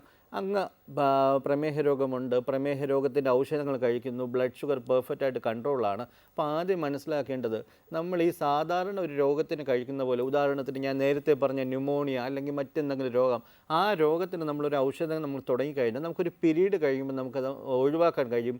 ചിലപ്പോൾ ആൻറ്റിബയോട്ടിക്സ് ആണെങ്കിൽ 1 ആഴ്ചയോ 2 ആഴ്ചയോ, ചിലപ്പോൾ മാക്സിമം ചിലപ്പോൾ 3 ആഴ്ച, അല്ലെങ്കിൽ ഒരുപാട് നമുക്ക് അതനുസരിച്ച് ഓരോ പീരീഡ്, ഓരോ അസുഖത്തിന് ഓരോ പീരീഡ് അനുസരിച്ച് നമുക്ക് നിർത്തുവാൻ കഴിയും. പക്ഷേ ജീവിതശൈലി രോഗങ്ങളായ പ്രമേഹം, രക്തസമ്മർദ്ദം, അമിത കൊളസ്ട്രോൾ തുടങ്ങിയ രോഗങ്ങൾക്ക് നമുക്ക് ഇത്ര വർഷം അല്ലെങ്കിൽ അത് ക്ലിയർ ആകുമ്പോൾ പൂർണ്ണമായിട്ട് നമുക്ക് ചികിത്സ എല്ലാം നിർത്തി നമുക്ക് പഴയതുപോലെ ആകാൻ കഴിയുമോ എന്ന് ചോദിച്ചാൽ നമുക്ക് അതിനുള്ള പഠനങ്ങളും എല്ലാം നമുക്ക് നടന്നു വരുന്നുണ്ടെങ്കിലും ആസ് ഓഫ് നൗ ഇപ്പോൾ നമ്മൾ അത്തരം കാര്യങ്ങളെപ്പറ്റി ചിന്തിക്കേണ്ട. കാരണം അങ്ങയുടെ രക്തത്തിലെ ഗ്ലൂക്കോസിൻ്റെ അളവ് ഇപ്പോൾ നോർമലായി നിൽക്കുന്നത് അങ്ങ് കഴിക്കുന്ന ഔഷധങ്ങളുടെ ഫലമായിട്ടോ ഔഷധങ്ങൾ കഴിക്കുന്നത് കൊണ്ട് മാത്രമാണ്. ഒന്ന്. രണ്ടാമത്തെ കാര്യം, അങ്ങ് കഴിക്കുന്ന ഔഷധങ്ങൾ ഇപ്പോൾ ഗ്ലിമിപ്രൈഡ് കഴിക്കുന്നു, അല്ലെങ്കിൽ ഇപ്പം പറഞ്ഞ അല്ലെങ്കിൽ ടെൻലിഗ്ലിപ്റ്റിൻ പോലുള്ള ഔഷധം കഴിക്കുന്നു, ഡെഫിനറ്റ്ലി ഈ ഔഷധങ്ങൾ കഴിച്ചാണ് നോർമലാകുന്നത്. പക്ഷേ ഞാൻ ചെറിയൊരു ക്ലാരിറ്റി, അത് അങ്ങയുടെ ഡോക്ടറുമായിട്ട് ചർച്ച ചെയ്യാം. അപ്പോൾ ഇതിൽ സാധാരണഗതിയിൽ എല്ലാ പ്രമേഹ രോഗികളിലും കഴിക്കേണ്ടതോ അല്ലെങ്കിൽ ആരംഭദശയിൽ കഴിക്കേണ്ട ഔഷധമാണ് മെറ്റ്ഫോമിൻ എന്ന ഗുളിക. വളരെ വില കുറവുള്ള ഗുളികയും ഒരുപാട് പ്രയോജനപ്പെടുന്ന ഒരു ഗുളികയുമാണ്. അപ്പോൾ ആ ഗുളിക കഴിക്കുന്നുണ്ടോ എന്ന് അങ്ങയുടെ ഈ ചർച്ചയിൽ എനിക്ക് മനസ്സിലായില്ല. കഴിക്കുന്നുണ്ടെങ്കിൽ വളരെ നല്ലത്, കഴിക്കുന്നില്ലെങ്കിൽ ഡോക്ടറുമായിട്ട് ചർച്ച ചെയ്ത് അതും കൂടി ആഡ് ചെയ്യുന്നതിൽ തെറ്റില്ല. ഞാൻ എൻ്റെ ഒരു ഒപ്പീനിയൻ പറയുകയാണെങ്കിൽ, അങ്ങിപ്പം വ്യായാമം, നമ്മുടെ ലൈഫ് സ്റ്റൈൽ മോഡിഫിക്കേഷൻ, ജീവിതശൈലിയിൽ വരുന്ന വ്യതിയാനങ്ങളെല്ലാം കറക്റ്റ് ചെയ്യുന്നുണ്ട്. അതായത് ഉദാഹരണത്തിന് ആഹാരം ക്രമീകരിക്കുന്നു, വ്യായാമം ചെയ്യുന്നുണ്ട്, പുകവലി, മദ്യപാനം പോലുള്ളവ പരമാവധി ഒഴിവാക്കുന്നുണ്ട്, പരമാവധി അല്ല പൂർണ്ണമായിട്ട് ഒഴിവാക്കുന്നുണ്ട്, വിശ്രമമുണ്ട്, ഇതെല്ലാം ചെയ്യുന്നുണ്ട്. ചെയ്യുന്നില്ലെങ്കിൽ ഇതൊക്കെ ചെയ്യണം. ഇതെല്ലാം ചെയ്യുന്നുണ്ട് എങ്കിൽ അടുത്ത സ്റ്റെപ്പ് എന്ന് പറയുന്ന രക്തത്തിലെ ഗ്ലൂക്കോസിൻ്റെ അളവ് കുറവാണെങ്കിൽ ഈ ഗ്ലിമിപ്രൈഡ് എന്ന് പറയുന്ന ഔഷധം വളരെ പൊട്ടൻ്റ് ആയിട്ടുള്ള പവർഫുൾ ആയിട്ടുള്ള ഔഷധമാണ്. അപ്പോൾ അത് രക്തത്തിലെ ഗ്ലൂക്കോസിൻ്റെ അളവ് നന്നായിട്ട് കുറയ്ക്കുവാൻ ചാൻസ് ഉള്ള ഔഷധമായതുകൊണ്ട് അതിൻ്റെ ഡോസ് കുറയ്ക്കുകയോ പതുക്കെ നിർത്തുകയോ ചെയ്യാം. ശ്രദ്ധിക്കേണ്ട കാര്യം സാർ, ഞാൻ പറഞ്ഞ ഫോണിൽ കൂടിയല്ല ചെയ്യേണ്ടത്. അങ്ങേ ചികിത്സിക്കുന്ന ഡോക്ടറുമായിട്ട് ചർച്ച ചെയ്ത് അദ്ദേഹത്തിൻ്റെ അഡ്വൈസ് എടുത്ത് അദ്ദേഹം പറഞ്ഞ അനുസരിച്ച് വേണം ചെയ്യാൻ. ഈ ഗ്ലിമിപ്രൈഡ് ഒഴിവാക്കിയിട്ട് ഈ മെറ്റ്ഫോമിൻ പോലുള്ള ഔഷധം, അതിന് ഒരുപാട് ഗുണങ്ങളുള്ള ഔഷധമാണ്. ആ ഔഷധം നമുക്ക് പതുക്കെ ആഡ് ചെയ്യാം. അപ്പോൾ ആ രീതിയിൽ ബാലൻസ് ചെയ്ത് പോകാം. പക്ഷേ എല്ലാ ഔഷധങ്ങളും മാറ്റി നമുക്ക് ഔഷധങ്ങളൊന്നും ഇല്ലാതെ നിർത്തുക എന്ന് പറയുന്നത് ഇപ്പോഴത്തെ സിറ്റുവേഷനിൽ അങ്ങനെ നമുക്ക് അഡ്വൈസ് ചെയ്യാൻ കഴിയില്ല. അപ്പോൾ പക്ഷേ അങ്ങയുടെ ഡോസ് കുറയ്ക്കാം, ഔഷധങ്ങൾ കുറയ്ക്കാം. വളരെ ചെറിയ ഡോസിൽ ജീവിതശൈലി മോഡിഫൈ ചെയ്തിട്ട് അങ്ങേക്ക് തുടരാം. അല്ലാതെ പൂർണ്ണമായിട്ടും നിർത്തിക്കൊണ്ടുള്ള ചികിത്സാ രീതിയെപ്പറ്റി അങ്ങ് തൽക്കാലം ഇപ്പോൾ ചിന്തിക്കേണ്ട. ഓക്കെ സാർ, ഞാൻ പറഞ്ഞത് കേട്ടു എന്ന് വിശ്വസിക്കുന്നു. കേട്ടു ഡോക്ടറെ. പിന്നെ ഞാൻ ഡയറ്റ് കൺട്രോളാണ്. കൂടാതെ അതുപോലെ ഏറ്റവും കുറഞ്ഞ ഡോസ് ആണ് കഴിക്കുന്നത്. ഈ ഗ്ലിംപ്രൈഡ് മാത്രമേ കഴിക്കുന്നുള്ളൂ. മെറ്റ്ഫോർവിൻ പ്ലസ് M2 ആയിരുന്നു കഴിച്ചുകൊണ്ടിരുന്നത് ഞാൻ നേരത്തെ. ഡോക്ടർ എനിക്ക് പ്രാരംഭത്തിൽ തന്നെ ഞാനത് കംപ്ലീറ്റ് അവോയ്ഡ് ആയി. എന്നിട്ട് ഗ്ലിംപ്രൈഡ് 2 മാത്രമേ രാവിലെ കഴിക്കുന്നുള്ളായിരുന്നു. അതിനി കണ്ടിന്യൂ ചെയ്യണോന്നുള്ളതായിരുന്നു എന്റെ ചോദ്യം. ഡോക്ടറുടെ ആൻസറിൽ കൂടെ എനിക്ക് എല്ലാ കാര്യങ്ങളും ശരിക്കും മനസ്സിലായി തന്നു. വളരെ നന്ദി. Okay sir, thank you so much. ഒരുപാട് നന്ദി. ഓക്കെ, എനിക്ക് തോന്നുന്നു ഇന്ന് ആദ്യമായിട്ടാണ് ഒരാളുടെ വളരെ ക്ലാരിറ്റിയോടുകൂടി നമ്മൾ സംസാരിക്കുന്നത്. 3 വാട്സാപ്പ് മെസ്സേജസ് വന്നിട്ടുണ്ട് ഡോക്ടർ. ചോദിച്ചോളൂ. I am Parvati. Doctor sir, please explain the directions to test fasting blood sugar, random blood sugar and HbA1c regarding when to take food before test. Okay, fasting blood sugar, Parvati മാഡത്തിൻ്റെ ചോദ്യം എന്ന് പറയുന്നത് നമ്മുടെ രക്തത്തിലെ ഗ്ലൂക്കോസിൻ്റെ അളവ് പരിശോധിക്കുവാൻ എന്തൊക്കെ നമ്മൾ ശ്രദ്ധിക്കണം, അത് നമ്മൾ ഏത് രീതിയിലാണ് ചെയ്യേണ്ടത്. നമുക്കിത് ഒരുപാട് ക്രൈറ്റീരിയ വൈസ് നമുക്ക് പറയേണ്ട ഒരു കാര്യമല്ല. നമ്മൾ രക്തത്തിലെ ഗ്ലൂക്കോസിൻ്റെ അളവ് വെറും വെയിറ്റിൽ പരിശോധിക്കുക എന്ന് പറയുന്നത് പൂർണ്ണമായിട്ടും വെറും വെയിറ്റിൽ തന്നെ ആയിരിക്കണം. അതായത് മിനിമം 8 മണിക്കൂറെങ്കിലും 8 മുതൽ 12 മണിക്കൂറാണ്. സാധാരണഗതിയിൽ നമ്മൾ രാത്രി ഇപ്പോൾ 9 മണിക്ക് ആഹാരം കഴിച്ച് കിടന്നാൽ രാവിലെ 7 മണിക്കെങ്കിലും പരിശോധിച്ചാൽ അത്രയും നന്നായിരിക്കും. 7 മണിക്ക് മുമ്പ് പരിശോധിച്ചാൽ ഒരു കാരണവശാൽ രാവിലെ പരിശോധിക്കുന്നതിന് മുമ്പായിട്ട് ചായയോ കോഫിയോ ഇപ്പോൾ കെഫീനോ അങ്ങനെ സ്റ്റിമുലൻസോ ഒന്നുമുള്ള സാധാ വെള്ളം അത് ഉറപ്പ് വരുത്തുക. സാധാ വെള്ളം, അതിനകത്ത് വേറെ ഒന്നും അഡീഷണൽ ഇല്ല എന്ന് ഉറപ്പ് വരുത്തുക. അത് മാത്രം കുടിക്കാം. അങ്ങനെ വെറും വയറ്റിൽ പോയി പരിശോധിക്കുക. ആഹാരം കഴിച്ച് 2 മണിക്കൂറാകുമ്പോൾ നമുക്കതിൻ്റെ നമ്മുടെ ഡയഗ്നോസിസ് മെത്തേഡിനാണ് നമ്മളിങ്ങനെ ഗ്ലൂക്കോസ് അളവ് കൊടുത്ത് 75 അങ്ങനെയൊക്കെ ചെയ്യുന്നത്. സാധാരണ ഒരു വ്യക്തി രാവിലത്തെ ആഹാരം കഴിച്ച് 2 മണിക്കൂറാകുമ്പോൾ പരിശോധിക്കാവുന്നതാണ്. അപ്പോൾ വെറും വയറ്റിലെന്ന് പറയുന്ന ആഹാരം ഒന്നും കഴിക്കാതെയും ഈ ആഹാരം കഴിച്ച് 2 മണിക്കൂറാകുമ്പോൾ എന്ത് ആഹാരം, ഒരു സാധാരണ കഴിക്കുന്ന ആഹാരം എപ്പോഴും ശ്രദ്ധിക്കുക. പ്രമേഹം പരിശോധിക്കുന്ന ദിവസങ്ങളിൽ പ്രത്യേകിച്ചുള്ള ആഹാരം അല്ല കഴിക്കേണ്ടത്. അവർ രാവിലെ ഇഡ്ഡലി ആണെങ്കിൽ അത് തന്നെ കഴിക്കുക. ചപ്പാത്തിയാണ് കഴിക്കുന്നതെങ്കിൽ അത് തന്നെ കഴിക്കുക. ചില പേഷ്യൻസ് ഉണ്ട് എല്ലാ ദിവസവും ഇഡ്ഡലി കഴിക്കും. പരിശോധിക്കുന്നതിനൊന്നും ഞാൻ ഇനി ചപ്പാത്തി കഴിക്കുള്ളൂ സാർ, അല്ലെങ്കിൽ എല്ലാ ദിവസവും 3 ചപ്പാത്തി കഴിക്കും, ഞാൻ 1.5 ചപ്പാത്തി കഴിച്ചിട്ട് പരിശോധിക്കുക. അപ്പോൾ നമുക്ക് കുറയുമ്പോൾ കാണുന്ന സന്തോഷമല്ല വേണ്ടത്. സാധാരണ എത്ര നമുക്കുണ്ട് എന്ന് മനസ്സിലാക്കി അതനുസരിച്ച് കുറയ്ക്കുക എന്നുള്ളതിന് വേണ്ടിയാണ് ഈ പരിശോധന പറയുന്നത്. പിന്നെ HbA1c എന്ന പരിശോധനയ്ക്ക് അങ്ങനെ വെറും വയറ്റിൽ തന്നെ പോകണമെന്ന് നിർബന്ധമില്ല. നമുക്ക് ഏത് സമയത്ത് പോയാലും നമുക്ക് HbA1c പരിശോധിക്കുന്നതാണ്. പക്ഷേ വെറും വയറ്റിൽ പ്രമേഹ രോഗ പരിശോധനയ്ക്ക് പോവുകയാണെങ്കിൽ അതിൻ്റെ കൂടെ HbA1c പരിശോധിക്കുന്നത് അഭികാമ്യമായിരിക്കും. എന്ന് പറഞ്ഞാൽ HbA1cക്ക് ഫാസ്റ്റിങ്ങിൽ തന്നെ പോകണമെന്നില്ല, ഏത് സമയത്ത് പോയാലും HbA1c. ഹലോ, സംസാരിച്ചോളൂ. എവിടുന്നാ വിളിക്കുന്നത്? പാലക്കാട് നിന്നാണ്. പേരെന്താണ്? ഹലോ, ഡോക്ടറോട് സംസാരിച്ചോളൂ. എൻ്റെ പേര് ഡയസ് എന്നാണ്, പാലക്കാട് നിന്നാണ് വിളിക്കുന്നത്. ഡയസ്, ടിവിയുടെ വോളിയം ഒന്ന് കുറയ്ക്കാവോ? ടി വി വോളിയം കുറവാണ്. ഓക്കെ, എന്തോ എക്കോ ചെയ്യുന്നു അവിടുന്ന്. ഫൈൻ, പറഞ്ഞോളൂ. കുറച്ചു. ആ പിന്നെ എനിക്ക് ഇപ്പോൾ 57 വയസ്സായിട്ടുണ്ട്. ഓക്കെ. പിന്നെ ഞാനിപ്പോൾ ഗ്ലൂക്കോസ് ഇൻസുലിൻ ഇഞ്ചക്ഷൻ എടുക്കുന്നത് രാവിലെ 28ഉം വൈകുന്നേരം രാത്രി 23 എടുക്കുന്നത്. ഓക്കെ. പിന്നെ ഗ്ലൈസിഫേജ് 1 ഗ്രാം ഓരോന്ന് വീതം കഴിക്കുന്നുണ്ട് 2 നേരം. ഓക്കെ. എനിക്ക് മെയിനായിട്ട് ഇപ്പോൾ പ്രശ്നം എന്താ വെച്ചിട്ടുണ്ടെങ്കിൽ ഇടയ്ക്ക് ചില ദിവസങ്ങളിൽ ഷുഗർ കുറഞ്ഞ് രാത്രി എഴുന്നേൽക്കുന്നുണ്ട്. 2-2:30 മണിയാകുമ്പോൾ നേരത്തെ നമ്മൾ ഗ്ലൂക്കോമീറ്ററിൽ നമ്മുടെ വീട്ടിലുള്ള ടച്ച് അതിൽ നോക്കുമ്പോൾ ഒരു 60-70 അങ്ങനെയായിട്ട് വളരെ ടയറിങ് ആയിട്ട് ക്ഷീണിച്ച് വേർത്ത് കുളിച്ചിട്ട് എഴുന്നേൽക്കുന്നുണ്ട്. അപ്പോൾ അത് ഇടയ്ക്കിടയ്ക്ക് സംഭവിക്കുന്നുണ്ട്. പിന്നെ ചിലപ്പോൾ കുറച്ച് കാലം കഴിയുമ്പോൾ കുറച്ച് കാലത്തേക്ക് ഗ്യാപ്പ് കിട്ടാറുണ്ട്. രാവിലെ എനിക്കിപ്പോൾ എക്സസൈസ് ഉണ്ട്, ഷട്ടിൽ കളിക്കുന്നുണ്ട്, അപ്പോൾ എക്സസൈസ് എടുക്കുന്നുണ്ട്. അതാണ് ഇപ്പോഴത്തെ ഈ ഇങ്ങനെ പെട്ടെന്ന് കുറയുന്നതുകൊണ്ട് എന്തെങ്കിലും എനിക്ക് മനസ്സിലായി സാർ. മാറ്റം വരുത്താൻ നോക്കിയപ്പോൾ ചെക്ക് ചെയ്യുമ്പോൾ നമുക്ക് നോർമലായിട്ട് വരുന്നുണ്ട്. പക്ഷേ ഇത് ഇൻസുലിൻ എടുക്കുമ്പോഴേ നോർമലേ ഉള്ളൂ. ഓക്കെ, എനിക്ക് മനസ്സിലായി സാർ. അപ്പോൾ അങ്ങയുടെ അങ്ങ് ഏത് ഇൻസുലിനാണ് എടുക്കുന്നത്? ഹ്യൂമൻസുലിൻ 3070 എന്നുള്ളത്. ഓക്കെ. കൂടെ കഴിക്കുന്ന ഈ ഗ്ലൈസിഫേജ് എന്നൊരു ഔഷധം മാത്രമല്ലേ കഴിക്കുന്നുള്ളൂ? ഗ്ലൈസിഫേജ് ഒരു ഗുളിക മാത്രം. ഓക്കെ. അപ്പോൾ അങ്ങയുടെ സംശയം ഇപ്പോൾ 67 വയസ്സുണ്ട്, ബ്ലഡ് ഷുഗറിന് വേണ്ടി ഹ്യൂമൻസുലിൻ 3070 രാവിലെ 27ഉം രാത്രി 23ഉം എടുക്കുന്നുണ്ട്, ഗ്ലൈസിഫേജ് 1 ഗ്രാം 2 നേരം കഴിക്കുന്നുണ്ട്. പക്ഷേ നിർഭാഗ്യവശാൽ സാധാരണഗതിയിലെ ബ്ലഡ് ഷുഗർ നോർമലാണ്. പക്ഷേ 2:30-3 മണിയാകുമ്പോൾ രക്തത്തിലെ ഗ്ലൂക്കോസിനുള്ള അളവ് തീരെ കുറഞ്ഞ് ബുദ്ധിമുട്ട് ഇടയ്ക്കിടയ്ക്ക് വരുന്നുണ്ട്. ഇതിനെന്താണ് പ്രതിവിധി എന്നുള്ളതാണ് അല്ലേ? Okay sir. ഇതിൽ നമുക്ക് ഈ 2:30-3 മണിക്ക് വരുന്ന ഈ പ്രതിഭാസത്തെയാണ് നമുക്ക് ഹൈപ്പോഗ്ലൈസീമിയ എന്ന് പറയുന്നത്. ഞാൻ എല്ലാവർക്കും മനസ്സിലാകാൻ വേണ്ടി പറഞ്ഞു തരുന്നതാണ്. ഹൈപ്പോഗ്ലൈസീമിയ എന്ന് പറയുന്നത്, ഹൈപ്പോ എന്ന് പറയുന്ന മെഡിക്കൽ സയൻസിൽ കുറയുകയും ഗ്ലൈസീമിയ എന്ന് പറയുന്ന ഗ്ലൂക്കോസിൻ്റെ അളവാണ്. അപ്പോൾ ഹൈപ്പോഗ്ലൈസീമിയ എന്ന് പറയുന്ന രക്തത്തിലെ ഗ്ലൂക്കോസിൻ്റെ അളവ് കുറയുന്ന അവസ്ഥയാണ്. കൂടുക എന്ന് പറയുന്നത് ഹൈപ്പർ ഗ്ലൈസീമിയ എന്ന് പറയും. അപ്പോൾ ഈ ഹൈപ്പോഗ്ലൈസീമിയ എന്ന് പറയുന്നത് നമ്മൾ മനസ്സിലാക്കേണ്ടത് ഈ ബ്ലഡ് ഷുഗർ ശകലം കുറച്ച് കൂടി നിൽക്കുന്നതിനേക്കാളും കുറച്ചുകൂടി ഗുരുതരമാണ് രക്തത്തിലെ ഗ്ലൂക്കോസിൻ്റെ അളവ് തീരെ കുറയുന്നത്. പ്രത്യേകിച്ച് അത് ഉറക്കത്തിൽ അല്ലെങ്കിൽ ഈ രാത്രി സമയങ്ങളിൽ നമ്മൾ ഉറങ്ങിക്കിടക്കുന്ന സമയങ്ങളിൽ ഹൈപ്പോഗ്ലൈസീമിയ വരുന്നത് ഒരു കാരണവശാലും തുടർച്ചയായി വരുന്നത്, നമുക്ക് ഒരിക്കൽ വന്നുപോയി നമുക്കത് മനസ്സിലാക്കാം. തുടർച്ചയായിട്ട് വരുന്നത് ഒരു കാരണവശാലും അത് അഭികാമ്യമല്ല, അതൊരിക്കലും നമുക്ക് എൻ്റർടൈൻ ചെയ്യാൻ പറ്റുന്നതല്ല. അപ്പോൾ അങ്ങ് പറയുന്നത് ഈ ഇൻസുലിൻ എടുത്താൽ മാത്രമേ അങ്ങയുടെ ഈ ഗ്ലൈസിഫേജ് എന്ന് പറയുന്നത് മെറ്റ്ഫോമിനാണ് ഏറ്റവും നല്ല ഔഷധങ്ങളിൽ ഒന്നാണ്. അങ്ങ് അത് 100% അത് കണ്ടിന്യൂ ചെയ്യുക. പക്ഷേ അടുത്തൊരു സെൻറ്റൻസ്, ഈ ഇൻസുലിൻ എടുത്താൽ മാത്രമേ കൺട്രോൾ ആകുന്നുള്ളൂ എന്ന് പറയുന്നതിൽ എനിക്ക് എവിടെയോ ഒരു ക്ലാരിറ്റി കുറവുണ്ട്. ചിലപ്പോൾ പല ഇൻസുലിൻ ട്രൈ ചെയ്തപ്പോൾ ഈ ഇൻസുലിൻ എടുത്തപ്പോൾ നോർമലായി കാണാം. അതിനർത്ഥം സാറിന് ഈ ഇൻസുലിൻ മാത്രമേ കുറയുള്ളൂ എന്നുള്ളതല്ല. നമുക്ക് ഒരുപാട് ഇൻസുലിൻ ഇപ്പോൾ അവൈലബിൾ ആണ്. കാരണം 24-36 മണിക്കൂർ ആക്ഷനുള്ള രാവിലെ ഒരു നേരം എടുത്താൽ പിന്നെ അടുത്ത ദിവസമോ എടുത്താൽ മതിയാവുന്ന ഇൻസുലിൻ, അത്തരം ഇൻസുലിൻ, ഞാനിപ്പോൾ അതിൻ്റെ ഇൻസുലിൻ്റെ പേരൊന്നും പറയുന്നില്ല നമുക്ക് സമയക്കുറവ് കാരണം. അല്ലെങ്കിൽ പോലും നമുക്കിപ്പോൾ ഡെഗ്ലൂഡൊക്കെ എന്നൊരു ഇൻസുലിൻ അല്ലെങ്കിൽ ഗ്ലാർജിൻ എന്ന ഇൻസുലിൻ, നമുക്ക് ഒരുപാട് ഇൻസുലിൻ ഉണ്ട്. ആ ഇൻസുലിൻ്റെയൊക്കെ ഒരു അഡ്വാൻറ്റേജ് എടുത്തു കഴിഞ്ഞാൽ അത് രക്തത്തിലെ ഗ്ലൂക്കോസിൻ്റെ അളവ് തീരെ താഴ്ത്തുന്ന ഇൻസുലിൻസ് അല്ല. അപ്പോൾ നമുക്ക് ഉദാഹരണത്തിന് രാവിലെ വേണമെങ്കിൽ ഒരു റാപ്പിഡ് ആക്ടിങ് ഇൻസുലിൻ എടുക്കാം, ലൈക്ക് ഇപ്പോൾ ആസ്പാർട്ടെന്നോ ലിസ്പ്രോ എന്ന് പറയുന്നത്. ഞാൻ ഈ പറയുന്നതെന്ന് സാർ എഴുതിയെടുത്ത് അങ്ങനെ എടുക്കാനല്ല ഉദ്ദേശിക്കുന്നത്, അങ്ങയുടെ ഡോക്ടറുമായിട്ട് ചർച്ച ചെയ്ത് വേണം ചെയ്യാൻ. രാവിലെ നമുക്ക് എങ്ങനെ എടുക്കാം, രാത്രി നമുക്ക് 24 മണിക്കൂർ ആക്ഷനുള്ള ഒരു ഇൻസുലിൻ എടുക്കാം. അതിൻ്റെ അഡ്വാൻറ്റേജ് ഒരിക്കലും ഈ ഷുഗർ തീരെ കുറയ്ക്കില്ല.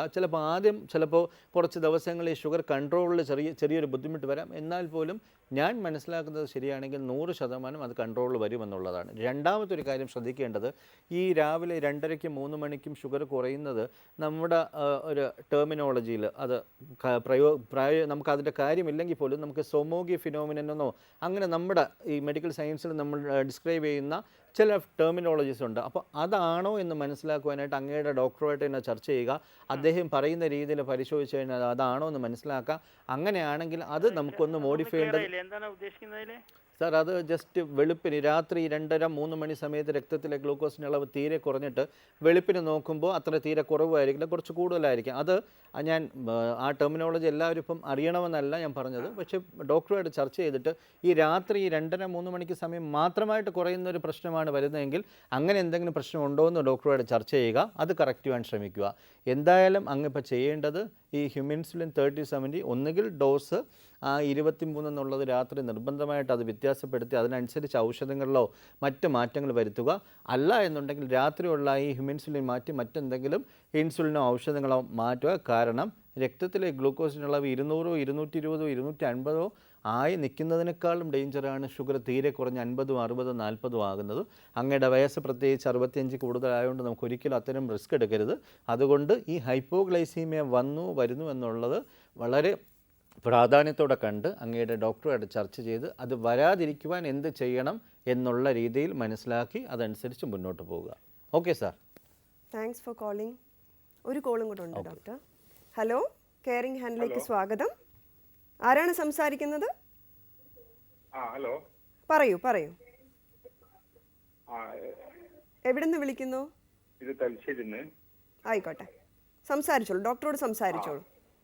Hello doctor. സാർ ആ ടി വിയുടെ വോളിയം ഒന്ന് കുറയ്ക്കാവോ സാർ? എനിക്ക് ടി വി കുറച്ചിട്ടുള്ള. ഓക്കെ പറയൂ സാർ, പറയൂ. എന്റെ വൈഫിന് വേണ്ടിയിട്ട് വിളിക്കുന്ന ഡോക്ടർ. ഓക്കെ. പിന്നെ വൈഫിന് ഷുഗർ ഫാസ്റ്റിംഗിൽ ടച്ച് ചെയ്ത് 165 ഉണ്ടായിരുന്നു. ഓക്കെ. എന്നൊന്നും കഴിക്കുന്നില്ല. ഓക്കെ. അപ്പം പിന്നെ കൈയിന്റെ വിരലും കാലിന്റെ വിരലും ഒക്കെ ഭയങ്കര തരിപ്പുണ്ടാകുക ഇപ്പോഴേ. ഓക്കെ. അപ്പൊ അതിനെന്തെങ്കിലും മരുന്ന് ആരും ഡോക്ടറിന് കാണിച്ചിട്ടില്ല. നമ്മള് ലാബ് പോയി ടെസ്റ്റ് ചെയ്തിട്ട് റിപ്പോർട്ടിൽ 165. ഓക്കെ. അങ്ങയുടെ വൈഫിന് എത്ര വയസ്സുണ്ട് സാർ? 48. ഇപ്പം ആദ്യമായിട്ടാണോ ഈ പ്രമേഹ പരിശോധന നടത്തുന്നത്? അതെ, ആദ്യമായിട്ടാണ് ഇത് ചെയ്ത് നോക്കിയത്. അപ്പോൾ ഇപ്പം ഇതിപ്പോൾ കണ്ടുപിടിച്ചിട്ട് എത്ര ദിവസമായി? 165 ഡോക്ടർ. അല്ലല്ല, ഈ കണ്ടുപിടിച്ചിട്ട് ഈ ബ്ലഡ് ടെസ്റ്റ് ചെയ്തിട്ട് എത്ര കാലം, എത്ര ദിവസമായി? ഒരു മാസമായി ഇപ്പോ. ഓക്കെ. മാഡത്തിന് മറ്റെന്തെങ്കിലും അസുഖത്തിന് മെഡിസിൻ കഴിക്കുന്ന വ്യക്തിയാണോ? ഇല്ല, വേറെ. അതായത് പ്രഷറോ കൊളസ്ട്രോളോ അങ്ങനെ എന്തെങ്കിലും? ഷുഗർ ഉണ്ടായിരുന്നു. Okay sir. വൈഫ് വണ്ണമൊക്കെ ഉള്ള ആളാണോ മാഡം? ഇല്ല, സ്ലിം ആയിട്ടുള്ള ആളാണ്, അധികം ഇതൊന്നുമില്ല. ഓക്കെ സാർ, ഞാൻ പറയുന്ന ശ്രദ്ധിച്ച് കേട്ടോളൂ സാർ. മാഡത്തിൻ്റെ പേരൻസിന് ഡയബറ്റീസ് ഉണ്ട്, അതായത് ഫാമിലിയിൽ ഹിസ്റ്ററി ഉണ്ട്. മാഡത്തിന് ഇപ്പോൾ ചെറിയ കാലുകളിൽ മരവിപ്പും ബുദ്ധിമുട്ടും വന്നപ്പോൾ പോയി ബ്ലഡ് ഷുഗർ നോക്കി. ആ സമയം 165 വെറും വയറ്റിൽ വന്നു. കഴിഞ്ഞ ഒരു മാസമായി കണ്ടുപിടിച്ചിട്ട്, പക്ഷേ ഇപ്പോൾ ഔഷധങ്ങളൊന്നും കഴിക്കുന്നില്ല, അല്ലെങ്കിൽ ഒരു ചികിത്സ തുടങ്ങിയിട്ടില്ല. എന്ത് ചെയ്യണമെന്നുള്ളതാണ് ചർച്ച. സംശയം അല്ലേ? കേൾക്കുന്നുണ്ടോ സാർ? Okay, fine. ഓക്കെ. അപ്പോൾ സാർ മനസ്സിലാക്കേണ്ടത്, സാർ വെറും വയറ്റിൽ സാധാരണഗതിയിൽ നോർമൽ എന്ന് പറയുന്ന 100-ൽ താഴെയാണ്. എപ്പോഴെങ്കിലും ഒരു വ്യക്തിയുടെ രക്തത്തിലെ ഗ്ലൂക്കോസിൻ്റെ അളവ് 126 അതിൽ കൂടുകയോ ചെയ്താൽ നമ്മൾ ഒന്നുകൂടി കൺഫേം ചെയ്യണം, ഒന്നുകൂടി ചെയ്യണം. അപ്പോഴും അതിൽ കൂടുതലാണെങ്കിൽ ആ വ്യക്തിയെ നമുക്ക് പ്രമേഹ രോഗിയെ നിർവചിക്കാം. ആ ക്രൈറ്റീരിയ അനുസരിച്ച് മാഡത്തിന് ഇപ്പോൾ ഡയബറ്റീസ് ഉണ്ട് എന്ന് നമുക്ക് അനുമാനിക്കേണ്ടി വരും. ചെയ്ത മെത്തേഡ് ശരിയാണ്, അത് കൺഫേംഡ് ആണെങ്കിൽ. അപ്പോൾ 165 എന്ന് പറയുന്നത് പ്രമേഹ രോഗം വന്നിട്ട് കുറച്ച് നാളെങ്കിലും ആയിട്ടുണ്ടെന്നും അതിൻ്റെ കൊച്ചു ബുദ്ധിമുട്ടുകൾ ആരംഭിച്ചിട്ടുണ്ടെന്നാണ്. അപ്പം സാർ പറയുന്നതനുസരിച്ച്, ആ പറയുന്ന ലക്ഷണങ്ങൾ അനുസരിച്ച് പ്രമേഹ രോഗത്തിന് സാധാരണ വരുന്ന പ്രശ്നങ്ങളിലൊന്നാണ്, പ്രശ്നങ്ങളിലൊന്നോ അല്ലെങ്കിൽ ന്യൂറോപ്പതി പോലുള്ള പ്രശ്നങ്ങളിലൊന്നാണിത്. അതുകൊണ്ട് ഒരു കാരണവശാൽ അത് തീരെ നിസ്സാരമായിട്ട് കളയാതെ കാലിൻ്റെ മരവിപ്പോ പെരുപ്പിനുള്ള വേദനയുടെ മരുന്നോ അങ്ങനെ അത് മാത്രം കഴിച്ചുകൊണ്ടുള്ള ചികിത്സയല്ല വേണ്ടത്. അങ്ങയുടെ വൈഫിന് 100% പ്രമേഹ രോഗത്തിൻ്റെ ചികിത്സ വേണ്ടി വരാം. ആ ചികിത്സ ചിലപ്പോൾ ജീവിതശൈലിയിലുള്ള വ്യതിയാനമായിരിക്കും. നമുക്ക് ആഹാരം ക്രമീകരിച്ച് വ്യായാമം ചെയ്യണം, അതോടൊപ്പം ഔഷധങ്ങൾ വേണ്ടി വരാം. അതങ്ങ് തൊട്ടടുത്തുള്ളൊരു ഡോക്ടറെ കണ്ട് എത്രയും വേഗം ചികിത്സ തുടങ്ങുക. വളരെ പെട്ടെന്ന് തന്നെ ഇത് നോർമൽ ആകുമ്പോൾ തന്നെ ആ പ്രശ്നങ്ങളെല്ലാം ഒഴിവാവും. അതനുസരിച്ച് മുന്നോട്ട് പോവുക. Okay sir. Okay, thank you. Caring hands എന്ന പരിപാടി ഇവിടെ പൂർണ്ണമാവുകയാണ്. മറ്റൊരു വിഷയവുമായി ഞങ്ങൾ വീണ്ടും എത്തും.